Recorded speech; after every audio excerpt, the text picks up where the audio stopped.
Hai guys, welcome back to my YouTube channel. Kali ini aku mau bahas tentang softland dan yaitu salah satunya adalah kriteria-kriteria softland yang berbahaya untuk kamu pakai dan bisa merusak mata juga.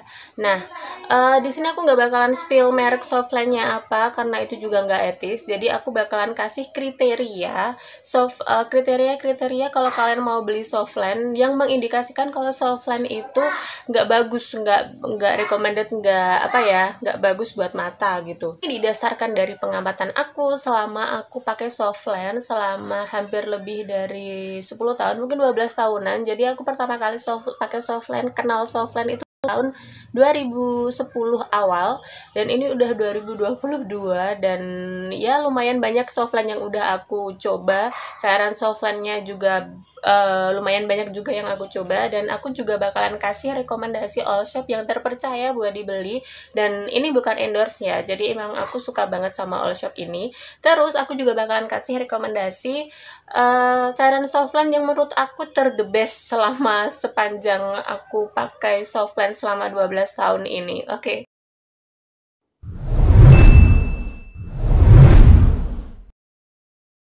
Yang pertama, ciri softland yang nggak recommended atau nggak bagus buat mata kamu adalah yang pertama terlampau murah. Kadang tuh orang tuh tergiur dengan harga murah, 20 ribuan, 30 ribuan udah bisa pakai softland dan kadang tuh ada juga yang masa pakainya dengan harga segitu bisa dipakai 3 bulan, 6 bulan. Ngeri banget nggak sih? Jadi aku menyarankan untuk beli softland yang jangan terlampau murah ya. Memang kita lebih baik untuk hemat, tapi kalau untuk kesehatan mata, kalau murah tapi berbahaya ngapain juga dibeli, ngapain juga dipakai. Jadi usahakan beli softland dengan kualitas yang kalau misalkan kita nggak mampu buat beli yang bagus banget, paling nggak kita beli dengan kualitas yang lumayan lah, standar lah, yang 100 ribuan, 120, 130 kayak gitu. Terus selanjutnya adalah datanya tuh nggak lengkap. Jadi misalkan kamu beli online gitu, dia tuh data-datanya tuh nggak lengkap, nggak ada keterangan diameter, nggak ada keterangan kadar air, nggak ada deskripsi produk yang mengindikasikan bahwa produk itu emang berkualitas gitu. Dah, aku punya salah satu rekomendasi all shop buat beli softland, namanya Pink Rabbit Lens, dan aku bakalan kasih link pembeliannya di description box aku.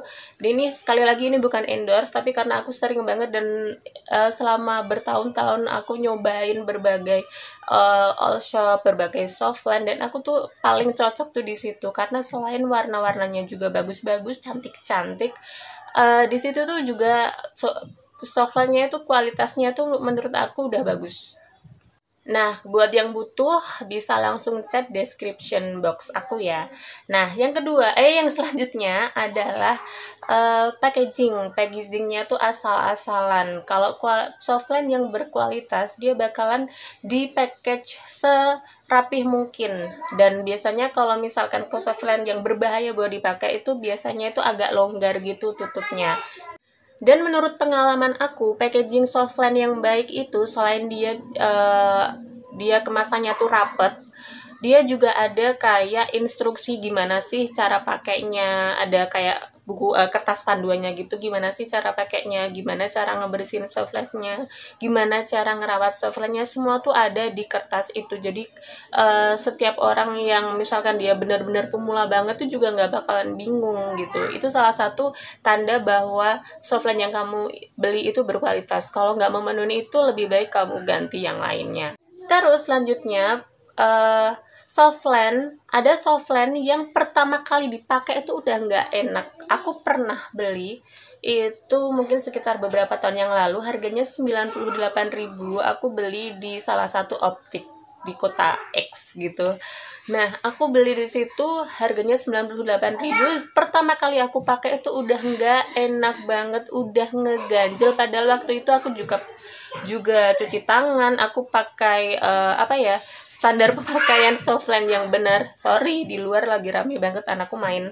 Nah, jadi waktu itu ternyata walaupun softline dengan harga yang standar sekalipun, kita juga harus hati-hati gitu. Kalau pertama kali dipakai udah nggak enak, jangan diterusin. Nah, selanjutnya diameternya terlalu besar. Jadi ada beberapa orang, aku pun dulu juga sempat merasa bahwa softline dengan diameter yang besar itu bakalan kelihatan kayak Barbie gitu, dengan mata yang kelihatan lebih belok. Tapi ternyata apa ya? Dengan diameter softline yang besar itu, mungkin kalau kita pakainya cuma beberapa jam itu juga nggak masalah. Tapi kalau pakainya lama, itu aku saranin untuk pakai diameter yang normal aja. Soalnya diameter yang besar itu bakalan ngetutup permukaan mata kita, sehingga oksigen bakalan susah masuk. Jadi diusahakan kalau misalkan nih ya, untuk ada pilihan softline ukuran yang besar, diameter besar sama yang normal, lebih baik pilih yang normal aja. Kecuali kalau pakainya nggak lama, terus kamu memang pengen kelihatan lebih belok dengan diameter softline yang besar, itu nggak masalah. Tapi kalau mau dipakai lama, lebih baik yang ukurannya normal ya.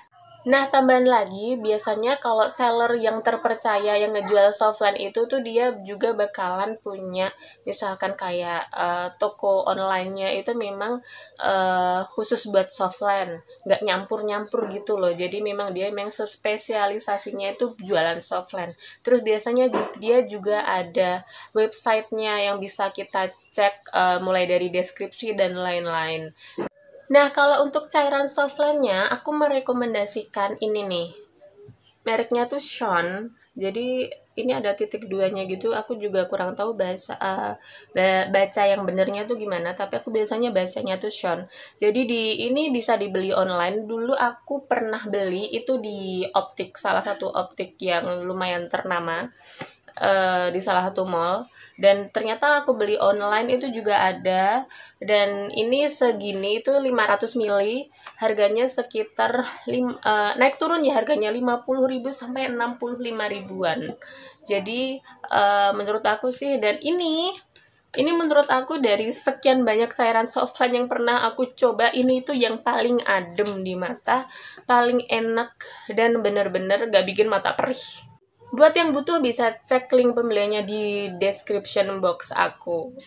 Oke guys, terima kasih ya kamu sudah nyimak. Buat kamu yang baru nemuin channel ini, kamu bisa banget kepoin video aku yang lain di channel ini. Kalau kalian suka, kalian bisa subscribe dan aktifin lonceng notifikasinya biar kamu tahu setiap aku update video.